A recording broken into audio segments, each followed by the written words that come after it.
Spectres, welcome back to another exciting week of the Mass Effect Lorecast.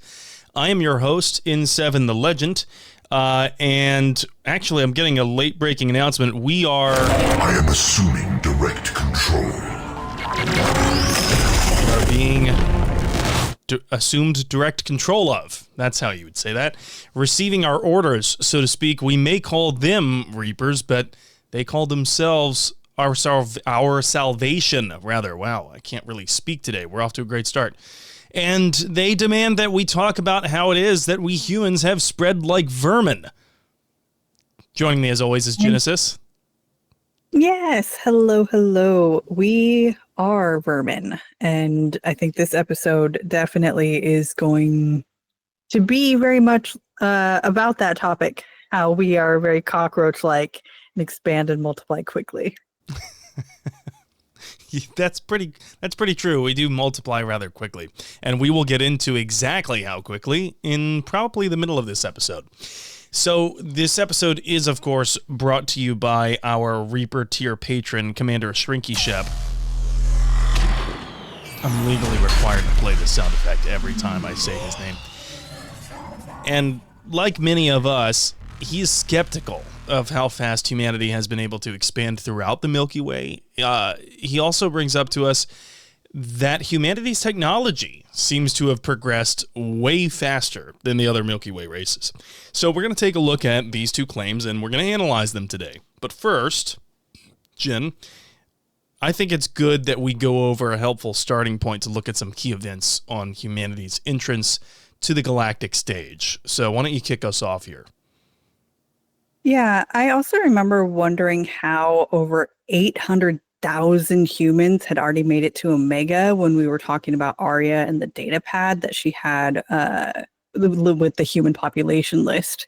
So this should be interesting to dive a little bit more into how those people got there so fast. So we can kick off going over a little bit of the timeline here. On July 20th of 2069, humanity founded its first settlement off of Earth, this one being on the moon. And that was the 100. That's the 100-year anniversary of the moon landing, I believe. I think so. Apollo 11. Someone correct me. July 20th, 1969. That sounds right. Or maybe it's the 100th anniversary of one of the Apollo missions. I can't remember which one. But yes, 34 years later, in 2103, we found the first settlement on Mars, and that's by the European Space Agency. That one is named Lowell City. By 2148, this is the big one. This is when humanity uncovers the trove of Prothean data that leads us to discover the principles of Mass Effect physics. That means that we learn how to fly faster than light, greatly opening up our possibilities of where we can travel. Right, and before we go further, I just wanted to make note that by 2183, the population on Mars, the human population, is 3.4 million. 3.4 million. So that's by 2183. That is 80 years. 80 years after it was founded. Okay, that's still a very fast population boom. But like you mentioned, the bigger deal is when we discover that Prothean data cache that kind of opens up Mass Effect physics, FTL travel, and it leads us to the Charon mass relay, which is hiding underneath ice in a comet near Pluto. And from there, the Alliance hero John Grissom goes through that relay to find the Arcturus system. Oh, and Alan Unpronounceable in chat did just verify Apollo 11th was July 20th, 1969. Hey, pew, pew. My memory served right off the cuff. I didn't write that down. Okay, so I'll move it along here a little bit to 2150. And this is the first planetary surveys are done by the New Systems Alliance, finding Terra Nova as the first good colonization prospect. This is kind of a big deal, right? Because within 47 years, we have gone from the first settlement on Mars to now we are talking about colonizing planets outside of our solar system. And all of this, again, is thanks to that discovery on Mars of the Prothean data cache and the discovery of mass effect physics. You have to wonder if that was intentionally left there by the Reapers, or rather an anomaly, that it was just swept under dust, and because it did have to be excavated. It was a dig site. Did the Reapers just not realize it because they're programmed to look for signs of organic life, and there were none there? So, I mean, they've done pretty good job of scrubbing archaeological sites of anything useful in other planets, but they missed that one, and that is a big deal because that accelerates human advancement very, very, very quickly. As we'll talk about a little bit later, humans are not the only ones with that kind of advantage. But this also leads humanity, this expansion leads humanity to realize that it needs somewhat of a central nervous system in as much as the Systems Alliance. So work is done to create the Systems Alliance military, and with that, Arcturus Station being a new home for the Alliance military, and later the Alliance Parliament. It's just necessary for humanity's growing colonial ambitions that there be some kind of centralized nervous structure to kind of, or nervous system to kind of govern all, or at least defend all of it. That construction formally, the station finishes 5 years later. Construction doesn't stop until later after that. But even by 5 years later, by the time the station opens, by that point, humanity has already founded colonies on Demeter, on Eden Prime, on Shanxi, and Terra Nova. So at least 4 different planets. Yeah, that's quite a bit in just a handful of years. But it's like, this is how fast I think we would get out there. I think that humans have been wanting to be, out there in space, even like right now in the real world. We want to get out there. We want to do these things. And so I can see that definitely in a video game setting, we would do this. What's kind of surprising to me is because you and I are both like super tuned into space news, and I think that we know enough to know that finding a Goldilocks planet that would support human habitation is so rare, and that it's a big deal whenever there's a potential one found, like through telescopes and imagery and things like that, let alone eyes on, boots on the ground. So it's shocking to me that within that amount of time, they've already found 4 suitable planets for human habitation. Is that basically a testament to human ingenuity in terms of like terraforming and environmental engineering, that our technology is that good that we can create these biosuits, that we can create these habitats that would withstand these different planets? Or rather, did we just get extremely lucky? Because Eden Prime and Terra Nova, I know at least, those are naturally like, you don't have to wear a helmet there. Mm-hmm. I do agree that it probably is a little bit of the technology boost that came with this, because right now we can see quite a bit, and we know what planets are in the next solar system, things like that. But that doesn't mean that we can necessarily tell what the actual ground would be like. Is that air breathable? Can we do anything to help change it? And we also do find several planets that are not going to be habitable for humans. The one that we talked about with the Batarians, about how they were able to terraform it for them, but we couldn't do that for us because it would have been way too big of an expenditure. I don't know, though, because humanity privatized a lot of this space exploration and colonization effort. So the cost would really be spread out among several different corporations like Eldfeld Ashland. Seems like they might have the money, at least to put toward R&D for some of this stuff. But all of this is really before humans even have any biotics, right? Yeah, because 2151, the same year that we started construction on Arcturus, was also the year that the Singapore incident happened and the first exposure to ESO took place. So humans didn't have biotics by the time that we were building Arcturus. Mike Hayden was in utero at that point, and he was born in 2152, just a year later. Let's see, how dead will I be by 2152? I'll be pretty fucking dead. that's my formal assessment of that.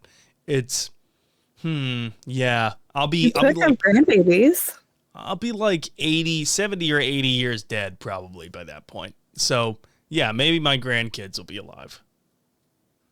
So, anyway, that's crazy. The Singapore incident basically being the catalyst, no pun intended, for all of human advancement with biotics. And I just want to stop right here because 2152, about 87 years, humanity has gone from its first colony off of Earth on the moon to now having spread into at least 2 more solar systems.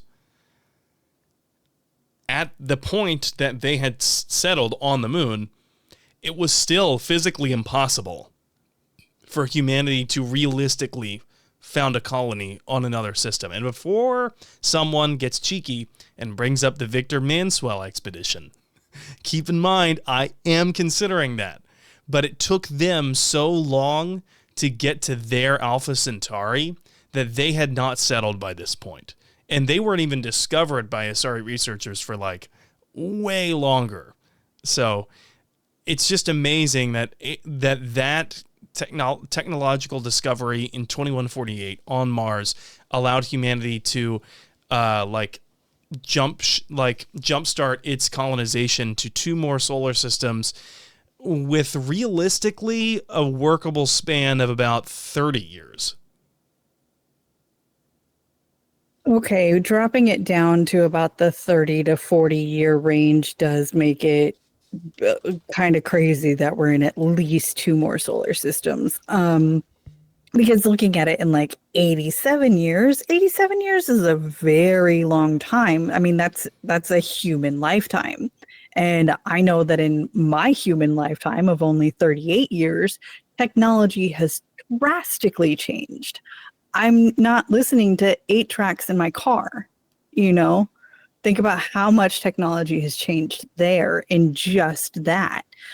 So, you know, it's possible that technology could have boosted this far this fast. True. I'm considering what Alan brings up here in chat is that to travel below the speed of light and to travel at the speed that humanity was likely traveling relatively before the discovery in 2148, to even try and think about getting to another solar system with the same crew of astronauts is so unlikely it's almost impossible.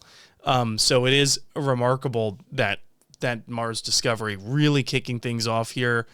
Humanity kind of lucked out there, because imagine if the Mars archives weren't on Mars, they were on Titan.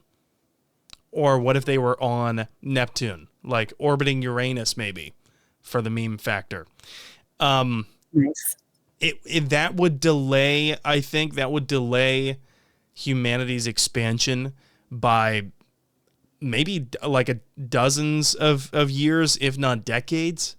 Because if they're getting to Mars, how much harder and longer and logistically speaking, how much more difficult is it going to be to get to Titan or to Neptune or Uranus or Pluto with no guarantee that there's anything there?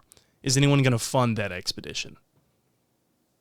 That's true. I also fully agree with that. And I think that it being placed on Mars was, you know, being geographically blessed. You know, but it's like anything closer to the sun, maybe the Protheans didn't have the time or the technology to terraform one of our planets to get it to where their things would last. So maybe Mars was their Goldilocks at this point. True. True. We don't know what Mars was like when they were around, I think. However, we do know that they did choose Mars because of its proximity to Earth. It made it a good kind of launch point to observe human evolution. So, okay, so we left off 2152. Just 6 years after that, Arcturus is built. Or I'm sorry, just 6 years after Arcturus is built, we get first contact with the Turians. So 2157, First Contact War, doesn't go well. You can find more info on that war in one of our first episodes, which we should probably re-record. My sound quality has gotten drastically better, I think, since then. And for anyone who started with the first several episodes of the Lorecast, I apologize that you had to go through Volus N7 Legend. Don't you mean Volus Kung Fu Kangaroo? Volus Kung Fu. Wow, that's... You hit me with that one live. Okay. I haven't... That's a name I haven't gone by in 87 years. You know what the stupid thing is? And I don't know if I've said this live before. I think I've always talked about this on Discord and whatnot. My name was N7 the Legend on Xbox for like ever. And then I started the Lorecast with Tom, and for some reason I was like, oh yeah, I should probably change names, despite the fact that N7 Legend was perfect for the Mass Effect Lorecast. So I went by Kung Fu Kangaroo. And then I was like, well, why the hell did I do that? So I switched back to N7 Legend. But by that point, N7 Legend was taken, so I had to put in the. It used to be N7 Legend, then it became N7 the Legend, because I refused to put numbers in my gamer tags. Anyway, that's a little bit of lore about me. That's besides the point.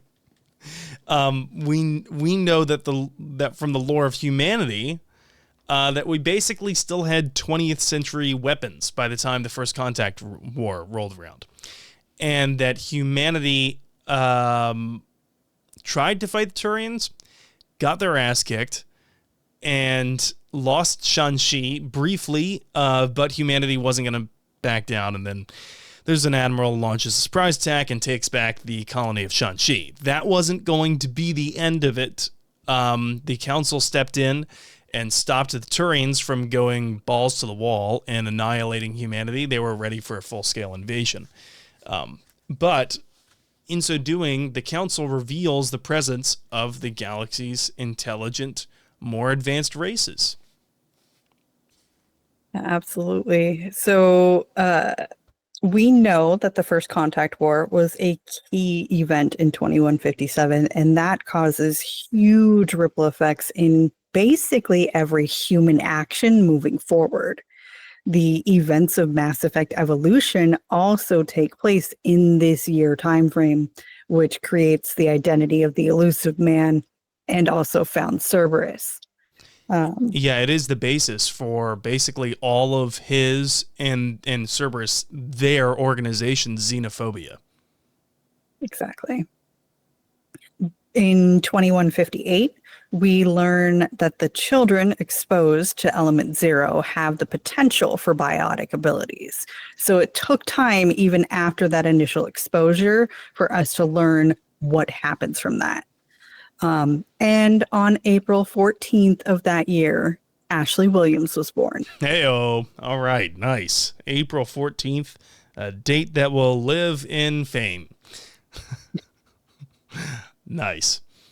I brought up Caden. I figured I'd bring up Ashley too. Of course. And Caden, being one of those children exposed to Element Zero, was he exposed specifically in the Singapore incident? I can't remember.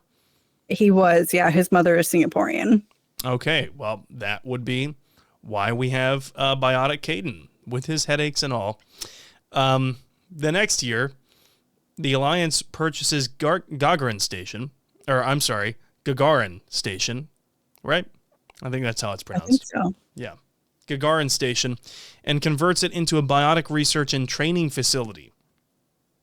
Gagarin Station used to be the furthest human-made structure from Earth until the discovery of the Charon Relay, and it was known as Jump Zero.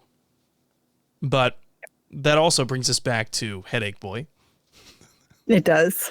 It does, because in 2160, the Systems Alliance Parliament is formed and the BOT program is established at Jump Zero, where they started all of their biotic training and where Caden killed a Turian. There is some context there, okay? He didn't just murder him. This is true. There was context involved, but it eventually boils down to Caden killed a Turian. Okay, so basically we've now crossed about 9 years from the Singapore incident to now we have like an industrial system set up to train human biotics. That was in 9 years. So even the very first babies like Caden are 9 by the time that Brain Camp is set up? No, there's got to be some math wrong because Caden was 16 when he entered bot. Dun, dun, dun. I'm pretty sure my math is right, that 2160 minus 2151 is 9. Whoa. Okay. Okay, we can chalk this up next. That doesn't mean that Caden was in the first class of bot. He could have gone in years later. Correct. He likely went in years later. But let's also chalk that up next to like Presley saying that his grandfather served in the first contact war. Bro, you look like you're 60 something. How old is your grandfather? Like, I thought he was friends with Henry Ford. Fuck. So 2162, the construction of Arcturus Station finally completed. And you have here in the notes that we are babies. We are babies in the galactic timeline. Yeah. We just learned about biotics a few years ago, and we are still babies in the eyes of the council and everybody. Yeah. No, we haven't even met the council yet, have we? No, well, we have, because the council stepped in to intervene to kind of bring a peace to the first contact war, or the Relay 314 incident, as the Turians put it.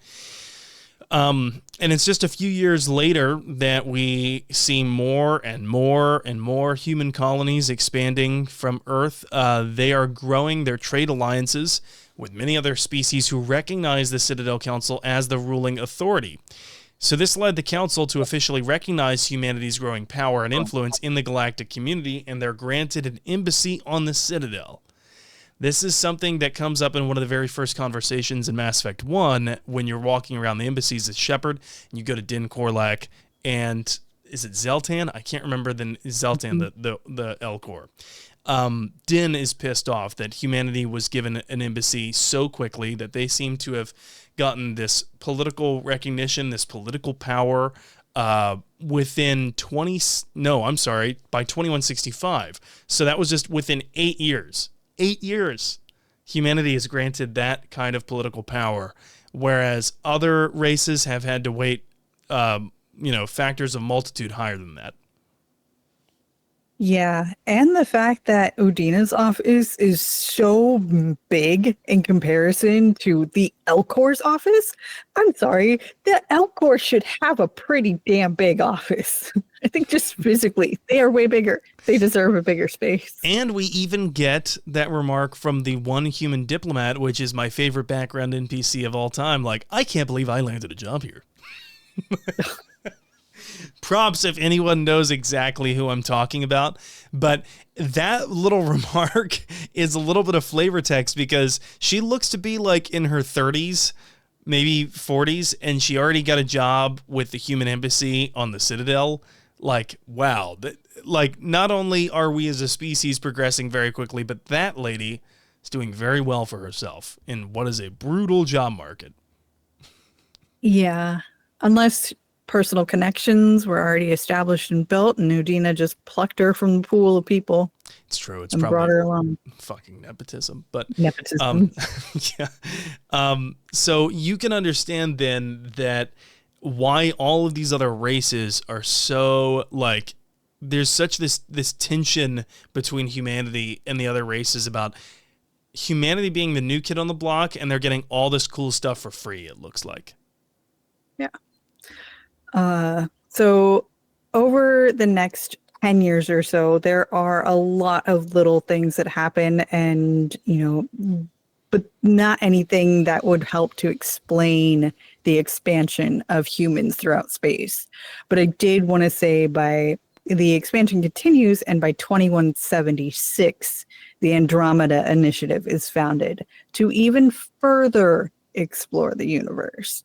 So not that long, within 10 years, or what is that, 12 years? 11, within 11 years of us getting a Embassy. a spot, yeah, an embassy, we've now started the Andromeda Initiative because that wasn't good enough for us. We want more. And I think we actually missed something. I think it was in the 2160s. Humanity is that's when the Mass Effect Revelation starts, with humanity conducting that illegal AI research on Sidon. Yes. So the memory of the Geth and the Quarians is still fresh in the galaxy's memory, and yet humanity is conducting more illegal AI research on Sidon. And it's like an alliance facility that goes totally awry thanks to a Batarian named Idan Hada. Ultimately, Saren gets involved. Go read Mass Effect Revelation for more details because it is great. But by 2183, this is like when Mass Effect 1 starts, and it's also a really good comparison point because this is when we have all of our data from those planet cards and the codex. So by 2183, the population on Eden Prime, 3.7 million. The population on Terra Nova, 4.4 million. The population on Mars, like we mentioned earlier, 3.4 million. We're looking at like what, 10 million just there alone?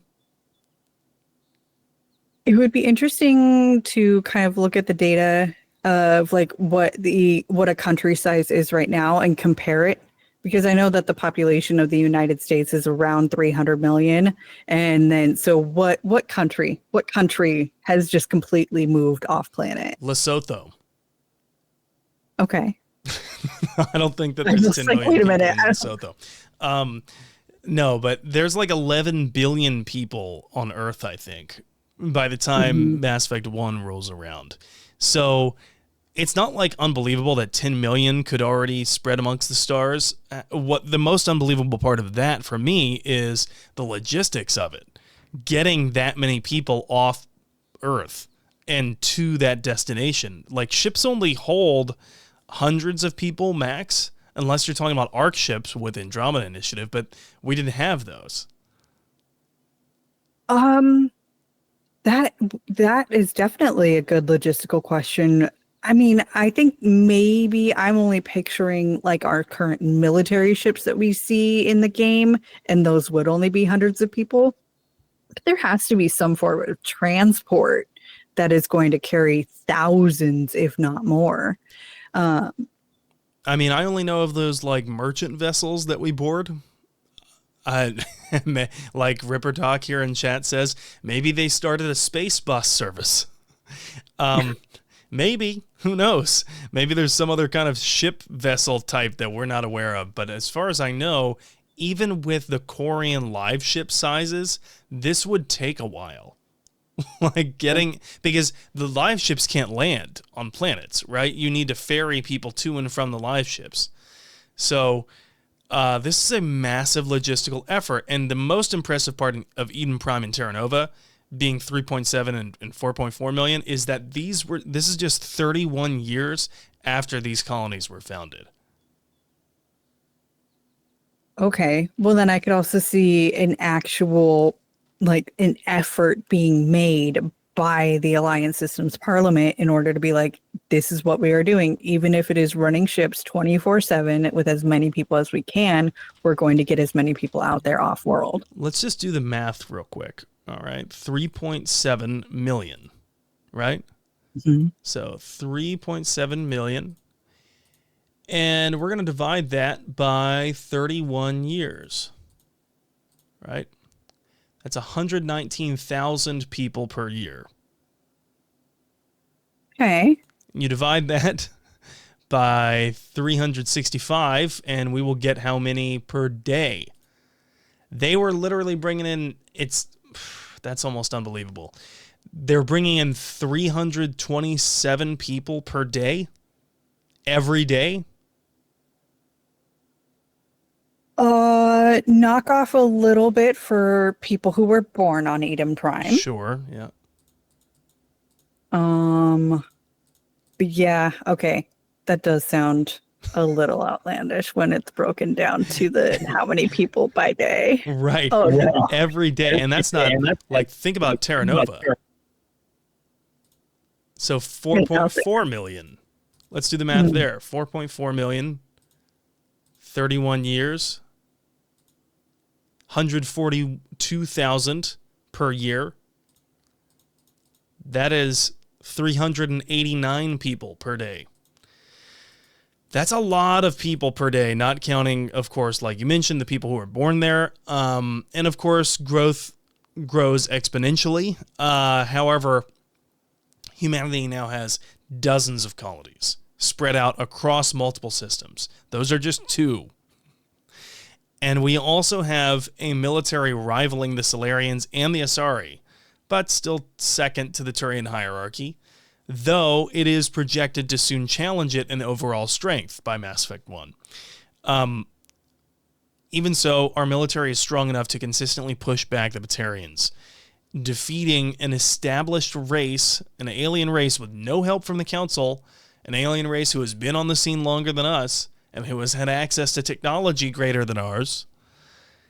And we're doing this in the Traverse with no help from the Council. I'm sorry, in the Skillian Verge. With no help from the Council. I'll get up to human ingenuity. Right. There's a little bit of writing magic going on here, I think. But keep in mind, too, that this is only 26 years after being introduced to the galactic economy.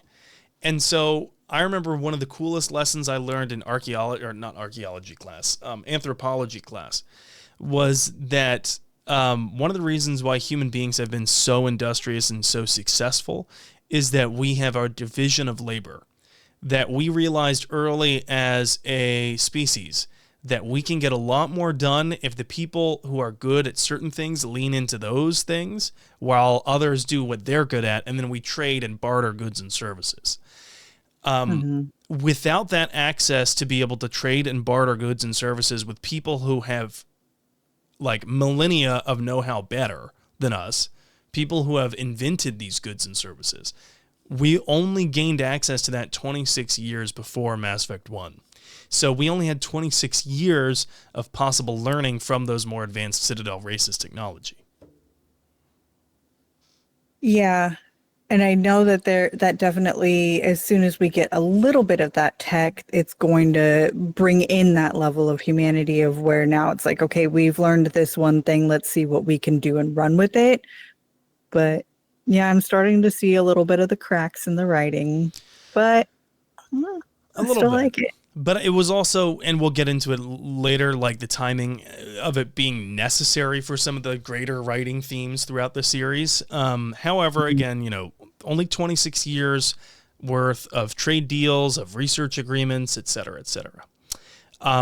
Now, okay, I'm going to go fully nerd here and draw a real world parallel and compare it with Mass Effect lore to paint a picture.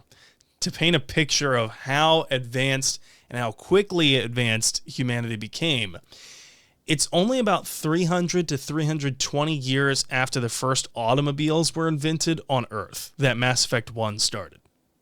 That's only 320-ish years after the first cars were invented on Earth. Now, I bring this up because we have a good point of reference for the Asari here. For the Asari, they made their first equivalent of automobiles about 30,000 years before the current modern era. So there's a gap of about 27,420 years there, but between the Asari developing their first automobiles and then eventually flying faster than the speed of light. So gap between those two events in Asari history of about 27,420 years. About that. Because they develop FTL travel in 580 BC, and we know that. So, 27,420 year gap. For humans, again, that gap, 300 to 320 years. Okay, yeah, I get that, but I think there's kind of a key thing about a key difference between humans and Asari that would kind of play into why that math is not a good equal comparison. Okay, allow me to go full actually, because I did the math here too. Out of fairness, it was like, what if we break that down into lifespans? How many generations passed for each race between those two hallmark inventions? For the Asari, it's about 27 generations that have passed. They lived to more than 1,000 years old, about 1,000 years old.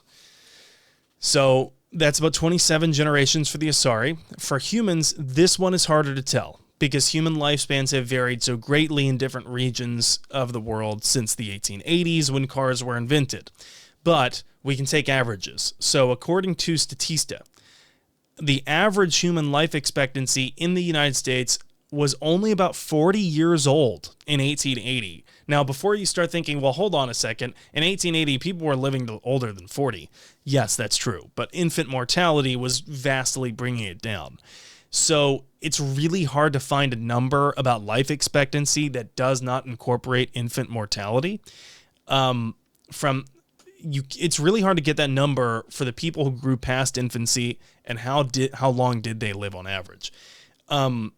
So even if we take that lower number, just to be conservative, we take that lower number for human life expectancy, and even if we assume that it never improved from 1880 to 2183, let's assume it never improved despite the fact that we know it does improve, we would still be left with about 8 generations of humans existing between the invention of cars and the discovery of FTL travel. So again, for comparison, 27 generations of Asari, 8 generations of humans on the conservative end. It could have been fewer generations than that of humans because human lifespan increased during those years. I retort with gotta go fast. Gotta go fast. Humans are Sanic. So, just taking just this figure, and again, it could be totally BS because I'm trying to draw like a parallel between real life stuff and real history and fictional Mass Effect lore. But just taking this, we can fairly conclude that during the relative industrial and modern ages for both races, humans advanced more than 3 times faster than the Asari. Mm-hmm. Now, this is actually a really awesome and well-researched comparison. The math that you did on here is beautiful.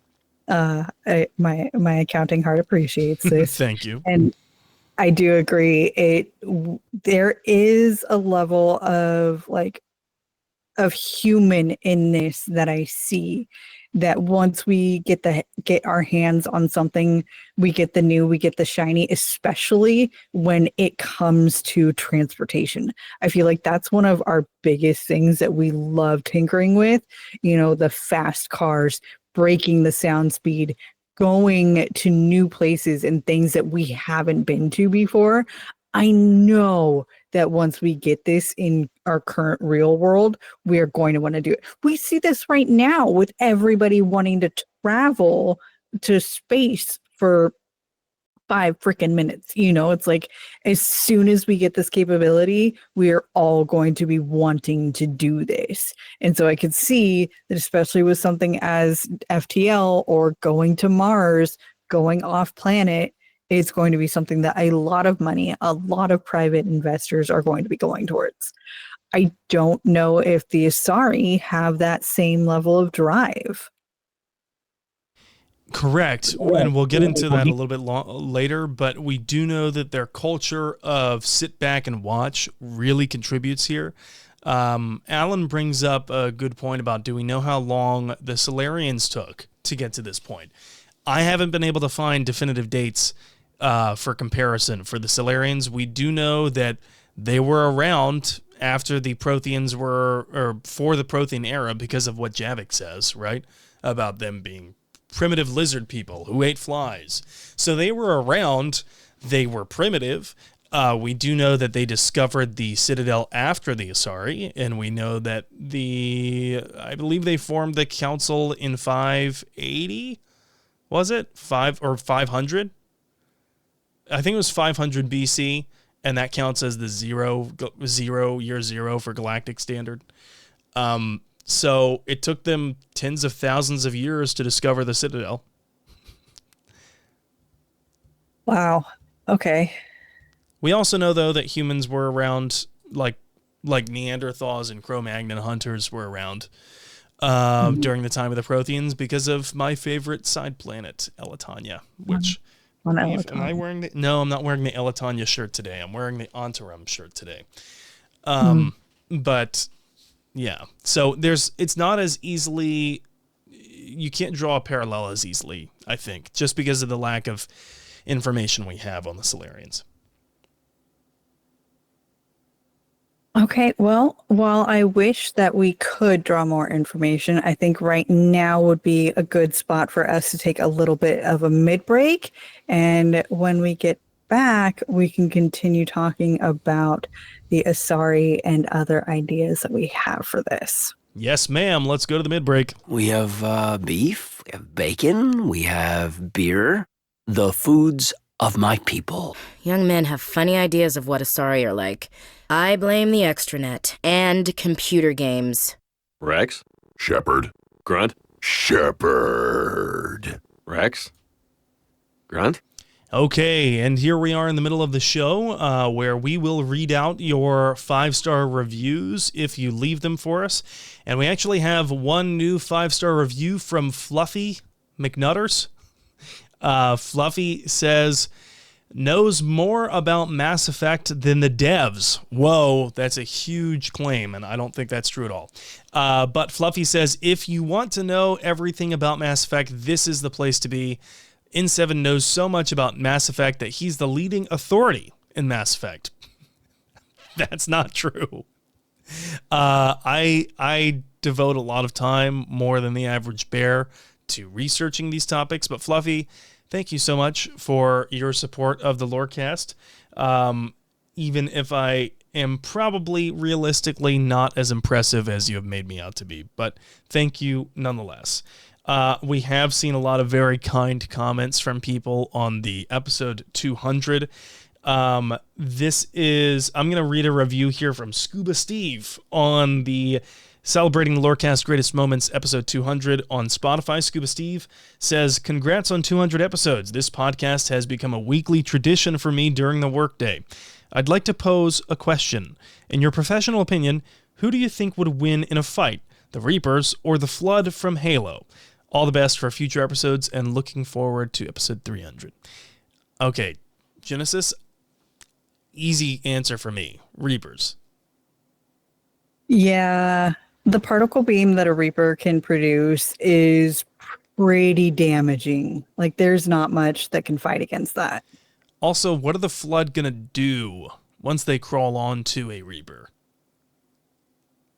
Yeah. I mean, like, try and dismantle it from the inside, but even still, it's not going to work. Don't the Flood thrive on organics?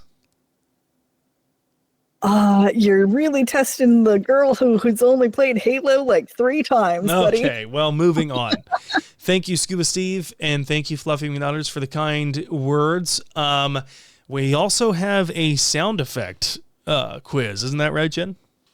We do. And this is probably one of the most obscene lines in the OG trilogy.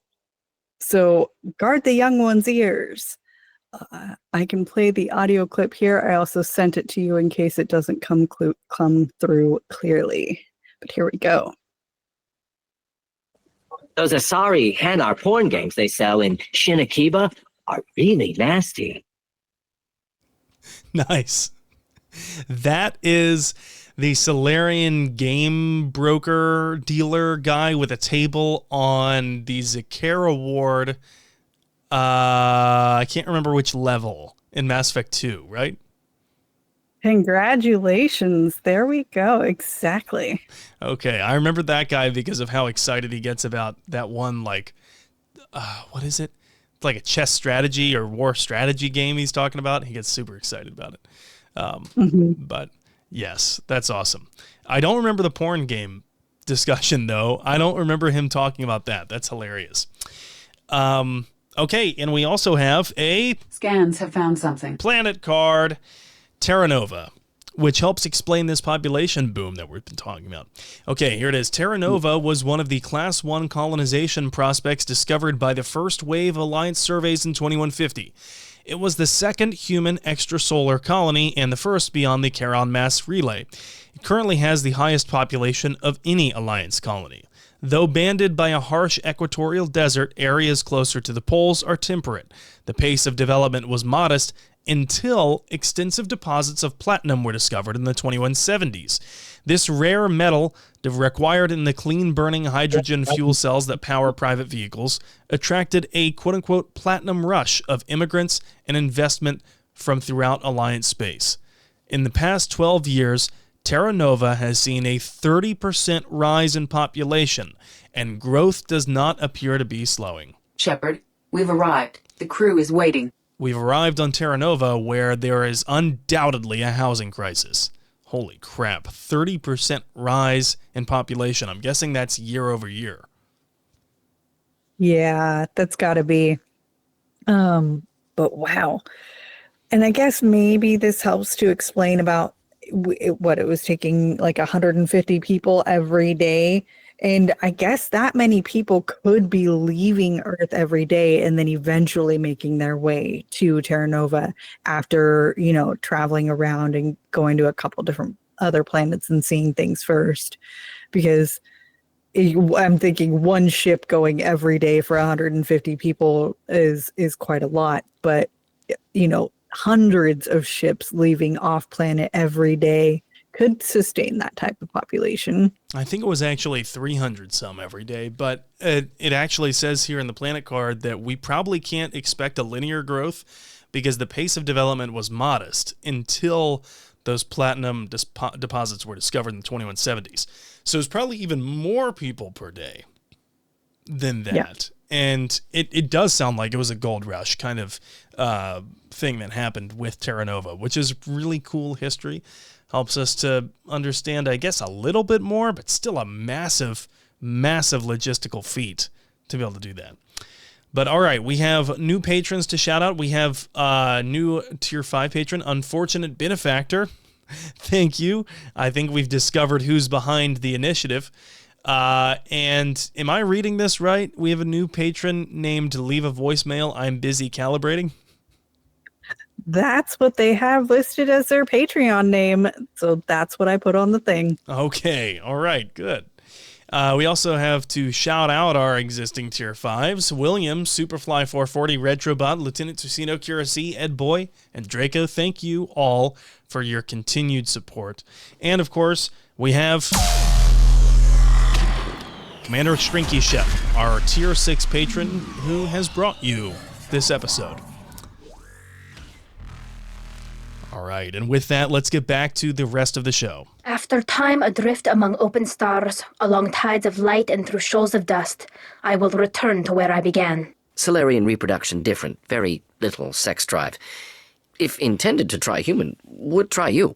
Ow, my pancreas. Okay, Jin, we have to answer a couple of questions that we have we've laid the groundwork for just how fast humanity was expanding, but how and why, I think, are the biggest questions that are lingering here. We touched on it a little bit earlier. I wanted to talk about how culture has a huge role to play. As we know that humans are seen as this ambitious, industrious, and adaptable race. But Asari were known as playing the long game, as the Codex puts it. They prefer very slow change, and only after long periods of observation and study. So they're like the bureaucratic species. So humans are these great risk takers in comparison, and perhaps that allowed their technology to evolve 3 times faster than that of the greatest economy in the galaxy. I fully agree with that portion because we have seen technology booms like this several times throughout our real world human history. One new idea or a spark of inspiration can be the starting points of leaps and bounds.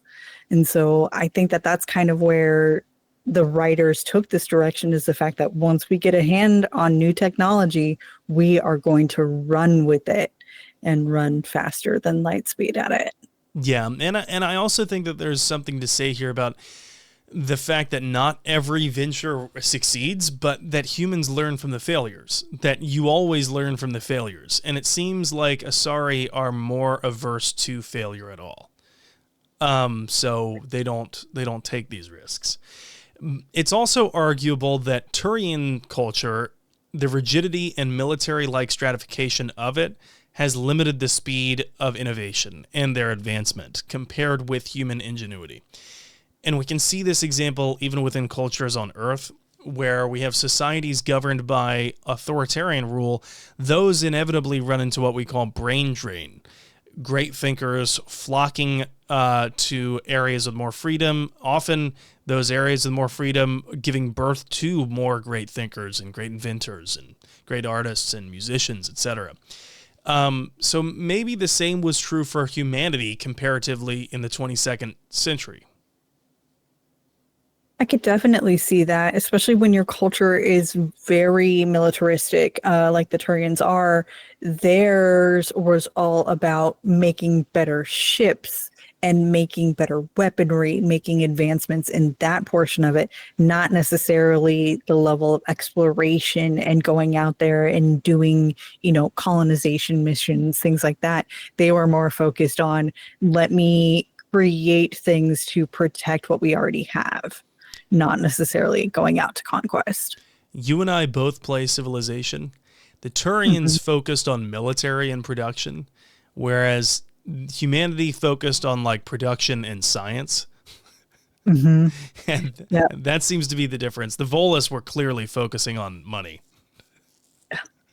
And the Asari kind of focused more on religion and culture. Yeah, look at that. Yeah. Look at how well that parallels. We also hear from Morden that humans have greater variation in their biodiversity, and that makes them a good candidate species for medical studies as a control group. So I wonder if that had any impact on variations of individual psychology, because I do firmly believe that differences in physiology can lead to differences in psychology, right? The two are interconnected. So I wonder, did the greater physical diversity among humans ultimately result in greater diversity of ideas in the scientific and industrial realms? I absolutely agree with that, because every human is so individual and unique, and the way that we think and process things is different. And so we can even be looking at the same set of data and interpret it in different ways. If it's, 1 + 1 is going to equal 2, but if we're looking at algorithms or different data sets and comparing and contrasting, we can interpret that data differently and think about that. And I mean, even from you and I think our brains work very, very differently when it comes to idea formation. And we are also physically very, very different. And I think that has a part to play in it too. Yeah, absolutely. And that could even go back to how much the climates on Earth vary themselves, because human beings adopted and evolved to fit the climates that they lived in. So I think it's clear that human physiology helped them advance faster than, say, races like the Elcor, who have evolved to move slowly because of their high gravity on Dakuna. And human physiology has also helped humans colonize faster than the Volus, who are not that militaristic, but they also need ammonia atmospheres and or high pressure suits. So that's a much higher maintenance cost just to be able to diversify and colonize. And most planets are just not going to accommodate that. Yeah.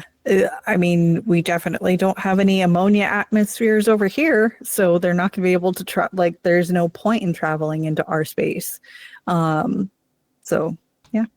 I love the fact that the writers wrote so many of these like caveats in there.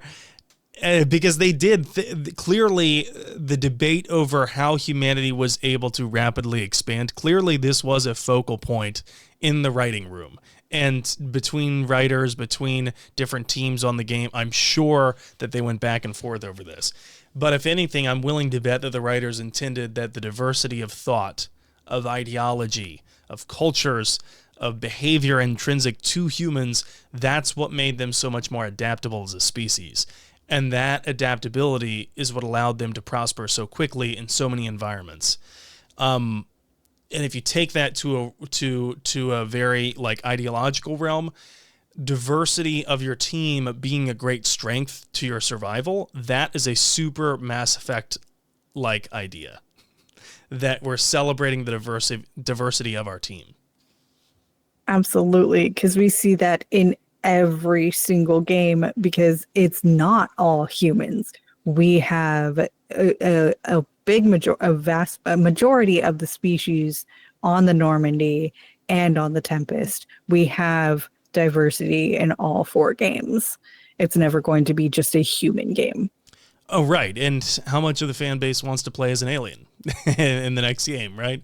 But it's ironic then that humans have the greatest level of physiological variation among the different species, and so that could have provided them with a natural advantage in terms of adapting to and expanding so quickly. We should also address that humanity had a great deal of privilege bestowed upon it because of those Mars archives. It was the first planet beyond Earth. You know, some races did not get so lucky. Others arguably got luckier, like the Asari, who were coached. But, you know, humanity outstripping them is why I brought up that comparison with the Asari earlier. To break the fourth wall, and I think we might disagree here, but to break the fourth wall, I think it was a strategic choice from the writers to include humans in as many areas as possible in the Mass Effect universe, because that meant giving players a chance to see as many human-alien interactions as possible. So maybe the idea from the writers was to make an alien landscape feel relatable. Maybe the same reason we can only play as human, because humans are that window to relatability for us. They are... Playing as a human gives us a window through which to perceive the alien world. Mm-hmm. I actually agree with you on this one. I think that humans need to be in the spaces so that way we have somebody to relate to, but they're not in every single space. They are where they could actually be. You know, we don't see humans during the Battle of Thessia, you know, other than stupid freaking Kai Lang, but that's a whole different story, you know. But we don't see humans where they wouldn't belong. True. We don't see them on Surkesh. We don't see, we don't actually go to a lot of the different council races' homeworlds. I wish we got to go to Palaven, but closest we get is Monet. Yeah, and we didn't have humans there. We didn't have humans in Tuchanka. Yep. But it shouldn't surprise anyone that being so intrinsically, intricately involved in the galactic economy, that we do find humans on the Citadel. We do find humans on Omega, because humans also like being criminals. So, I don't know. And I think it's also, again, a gameplay tactic. We can put humans as the bad guys in different factions if we spread them here, here, and here. Yeah. So, let's... Shrinky Shep asked us, how could the Mass Effect writing team have approached expansion or advancement differently? And I thought that he had an interesting idea when he said, realistically, the writers probably should have had humanity already on the scene for 2 to 3 times as many years by the start of Mass Effect 1, given the population numbers and other factors. What do you think of that? Okay, so on this point, yes, the population has expanded rapidly, and that could have used a little bit more time to explain that. But from a story standpoint, I like it being set when it was. If we were further removed from the first contact war, there wouldn't have been such a racial tension in the beginning. We wouldn't hear the stories from Presley or Ashley about family members that they knew in the war. It would have been distant relatives in the past, not someone that they had known as kids. There's more impact that way. So many of our favorite storylines would have been completely different if more time had passed between the discovery of the relay and when the game starts. Yeah, there would have been more time to heal wounds, emotional, physical, what have you, political even. And some of those wounds are the source of a lot of the greatest stories and conflicts in the game. So I agree with you there. Shrinky Shep also offers another interesting alternative to consider, that the writers should have, quote, made humanity more of an unestablished newcomer, which probably would have given the games more of a classic sci-fi flavor. I like thinking about this, of how Mass Effect could have been different if humans were such a newcomer that it was like, you know, we had only been on the galactic stage for like 10 years, if that, or 20 years even, and you barely found humans anywhere else. Like, for some reason, that makes me think of different sci-fi universes, like even like Star Wars. Like in Star Wars, humans do really seem like the minority, right? Mm-hmm. Despite the fact that most of the major characters are humans, whenever they go places, especially in the older Star Wars films, there's so many aliens of different species everywhere else that you get the sense that humans are not at all like this urgent sense of power. Now, obviously, the clones are all human, arguably. Yeah. But I also think of The Expanse. I think of The Fifth Element, which you are well acquainted with. Yes.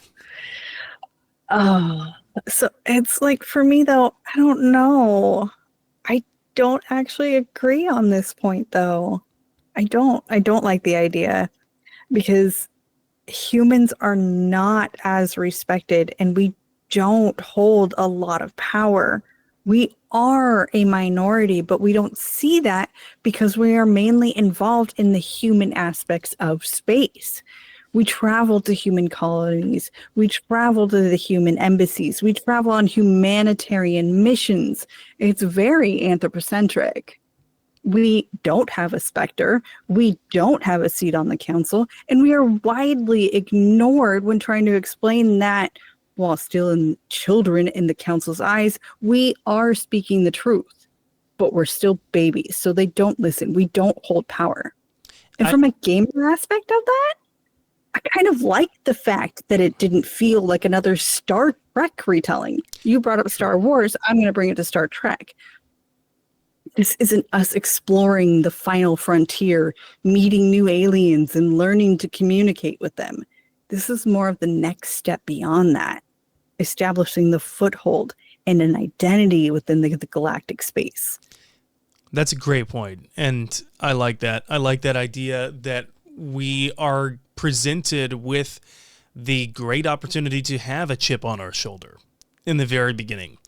And something that I've picked up from when developers have talked about the unexpected outpouring of love for alien squad mates like Garrus and Tally, I would go further to say that I would venture to guess the developers did not expect the flood of empathy that human players, obviously, human players felt for the aliens, which perhaps they were set up to feel in conflict with. Looking at you, Sarah Mansers. Sarah Mansers, yes. But also for like Tally, I think that she's got so many characteristics that we can identify with that makes it easier for people to gravitate towards that. You know, So yes, they obviously have human characteristics because the game was written by humans. Wow, really? I thought there was at least one or two Turians on the staff there. But yeah, no, I think, and I think that was just part of the focus from the very beginning, right? I think the one sheet explainer on Mass Effect was Jack Reacher in space or something like that, right? It was something. It was something. What's the name of the guy from 24? Jack Bauer. Jack Bauer. That's what it was. The one sheet explainer was Jack Bauer in space, being Commander Shepard being Jack Bauer. So yeah, I'm not at all surprised that with kind of a Tom Clancy-esque feel for how the game was even originally pitched under Casey Hudson, that they would go with a human-centric approach. Now comes the question of, should the writers have approached it differently? Or is Mass Effect's pace of humanity being the top dog, ultimate OG badass appropriate? Again, I don't think it was intended for humans to be so badass. I think that we just think that way because Shepard is human and they are the GOAT. But there is no Shepard without Vicarian, and I guess the other squad mates too. Fair, but the numbers don't lie, right? Within 26 years, the human military is set to outpace the Turian hierarchy, who are the galactic peacekeepers. Within 26 years, like, the human economy is not nearly as big as the Asari economy, but it's sizable enough to warrant political power with their own embassy, and then after Mass Effect 1, their own counselor. So they are gobbling up political power very quickly, like 26 years. I mean, that's within one Solarian lifetime, right? Morden remembers before humans were around. So it's wild to think that Morden remembers that. So I understand when people have this, where they poke holes and say, how could realistically humans spread that fast? However, I also think that it was a necessary detail to set up a lot of the conflict. I don't think the writers could have approached human expansion throughout the Milky Way any differently without also changing so many elements that were central to the games that we love. Would it have been the same game? Like, for example, how many times do we run into aliens who are resentful or distrustful of the new humans on the block? How many times does humanity's status as newcomer actually play into how Shepard is received somewhere? How many times does that tension lead to conflicts that we as the players resolve or try to resolve and fail? Yeah. There we go. Now we're back in sync. Because I agree with this. I fully agree. Like, Cerberus's whole shtick wouldn't work if aliens were not wary of humanity. If humanity had been around long enough, everyone kind of learned to play nice and put aside their differences. You know, like the Elusive Man and Cerberus, they feed off of this distrust to try and paint humanity as the victims, being surrounded by these vicious alien opponents ready to invade the Sol system, right? Was I accidentally taking a pro-Cerberus stance on this episode? What's going on with me? No. What I'm saying is that basically Cerberus thrives and lives under this umbrella of faux victimhood. Man, where have we heard that before? But that's what they do, and that's how they recruit. Cerberus could not recruit if there was not as much tension, not as much distrust between the alien races and humanity. Okay. Yeah. I guess my stance of, humans are not as powerful as we think they are. That's not very pro-Cerberus. Okay. I'm good. I'm safe.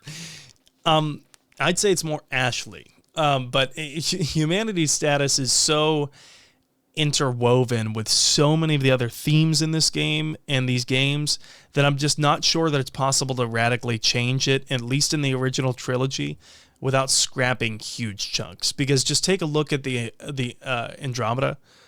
Like, there's not nearly as many human-alien tensions there. Right. And even if 500 years have passed. Oh, no, because they were all in sleep. They were all asleep in deep freeze. So actually, no time has passed for them. Also, it's like, I don't think that bumping the timeline up any further would have made the game as engaging. I fully agree that it's like we needed this timeline to be the way that it was to create some of those original tensions, to create the things, and for the storyline that we all fell in love with to be as it was. If we start adding more time in between events, it would lessen the impact because it's not fresh, it's not new.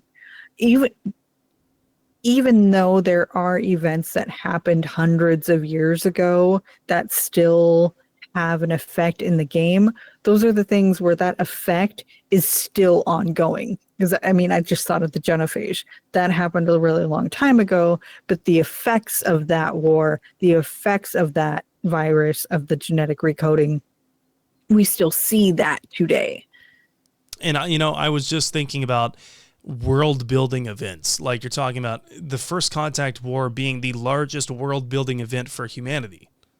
Because pretty much all of human history is like the same as our real history up until 2069, right? Or no, I'm sorry. Before that, the Second American Civil War, I think, is the earliest human historical diversion of events in Mass Effect's timeline. So it's pretty much the same until that. So like these things are huge for world building where we can look to like our own people, right? Humans, and say, how is humanity different in Mass Effect? Oh, okay, well, we got this First Contact War. It's still fresh in people's minds. Boom, now you have a unique source of lore. So, did humanity expand too rapidly? I don't know. I think the games did a pretty good job explaining it. There's certainly some plot holes, like we've pointed out, but I think I want it this way. I too want it this way. The logistics are a little off, but it's also that I can go with the game. There is a way to get that many people off planet within this short of a time frame. Just send them individually through the mass relay. No ship, just person. All right, and we're here. That's what happens to the bad boys. So I think that's all we got on this week's episode. If you enjoyed it, make sure to send Commander Shrinky Shep a special thank you. We are back to our regular lore episodes next week, where we have more corporations, we have more important storylines that have not been discussed yet, and more important characters have yet to talk about. So keep in touch for the next episode. That'll be next week. Again, we did have to take last week off. Feel very bad about that one. But we are happy to be back at it. And Jen, until next week, how can people get a hold of you? Yeah, you can definitely hit me up on the Discord, or if you just like hearing my voice, I do have 2 other podcasts, the 2 Girls, 1 Ship podcast, where we analyze, rate, and review all that the world of video game romances has to offer. We just started our Dragon Age Veilguard season. So if you want to learn more about the Veilguard romances, come give those episodes a listen.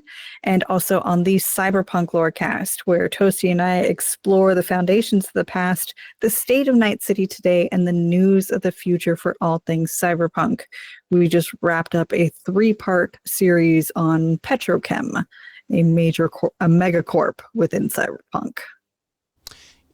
That sounds super intriguing. I'm going to have to listen to that. I have a longer 45 minutes, hour drive coming up. I will have to put that on.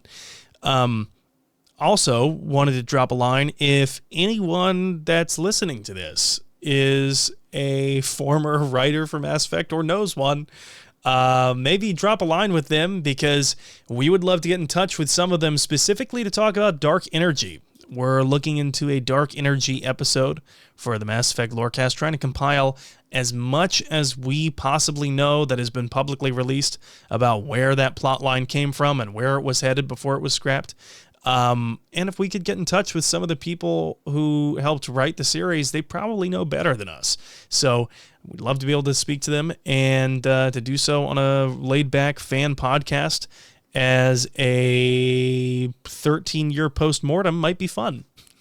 So anyway, you can get a hold of me on Blue Sky, on Twitch. I haven't streamed in quite a while. That's because I have a baby.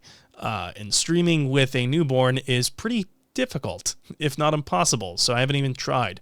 But you can follow me on Twitch. I promise I will get back to streaming, or find me on the Discord. Any social media or gaming channel I have, it's going to be titled @In7 The Legend. So that's all we got for this week, Spectres. Until next time, I guess the lesson is don't expand too rapidly, and if you do, have the military to back it up. All right. Take care, Spectres. We should go.